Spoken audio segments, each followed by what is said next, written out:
नमस्कार, स्वागत बा आप सबके इन खबर के भोजपुरी चैनल पे।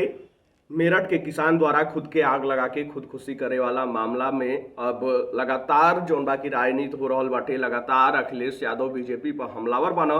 अखिलेश यादव कल बलिया पहुंचल रहने सपा कार्यकर्ता राजमंगल यादव के निधन के बाद उनके परिवार के लोगन से मुलाकात करे खातिर। यही दौरान मीडिया से बातचीत करत समय जब उत्तर प्रदेश के किसान लोगन का हाल और मेरठ के एक घटना पर सवाल पूछल गयल तो अखिलेश यादव द्वारा जम के बीजेपी पर निशाना साधल गयल। अखिलेश यादव कहना कि सरकार जीरो टॉलरेंस का बात करेले और ये बात एक कारण से कल जाला ताकि ये शब्द जौन बा वो गरीब लोगन के समझे में ना आवे।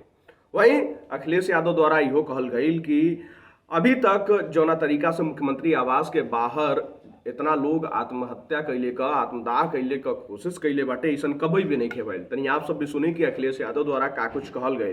मिलकर जो है आग लगाने की कोशिश की है क्योंकि वन विभाग उसकी जमीन पर कुछ करने जा रहा था। क्या कहना चाहेंगे सर, किसानों की क्या स्थिति है प्रदेश के अंदर? बीजेपी के लोग जीरो टॉलरेंस कहते हैं करप्शन के लिए।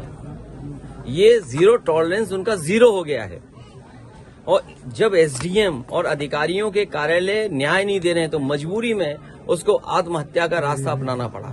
अगर कोई दोषी है उसके लिए तो वो भारतीय जनता पार्टी की सरकार के लोगों और केवल मेरठ में एक किसान की आत्महत्या का सवाल नहीं है, उसके साथ साथ एक दलित और पिछड़े वर्ग के लोगों की किस तरह पिटाई की गई, एक बहुजन समाज के सभासद की किस तरह मंत्री ने और विधायक ने पिटाई की।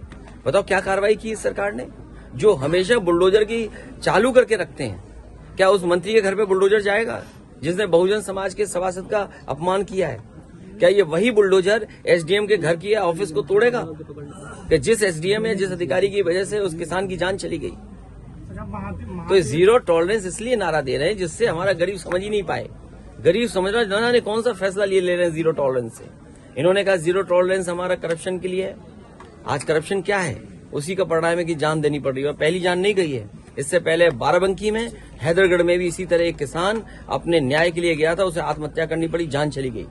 कभी मुख्यमंत्री आवास में इतने लोगों ने आत्महत्या नहीं की होगी। कई बेटियां न्याय के लिए आई और मुख्यमंत्री आवास के सामने आत्मदाह किया, उनकी जान नहीं बची, चली गई। और मैं अपने पत्रकार साथी से कहूंगा वो तमाम आंकड़े आप निकाल करके जनता को बताएं कम से कम कि कितनी ऐसी घटनाएं इस सरकार में हुई हैं। अच्छा सर, सत्ता पक्ष जो है लगातार विपक्ष पर आप सब सुनने की अखिलेश यादव द्वारा का कुछ कहल गई, कौना तरीका से अखिलेश यादव बीजेपी पर निशाना साधले बाना। खैर, आप सबका क्या राय बा पर आप सब अपन राय कमेंट बॉक्स में जरूर बताइए।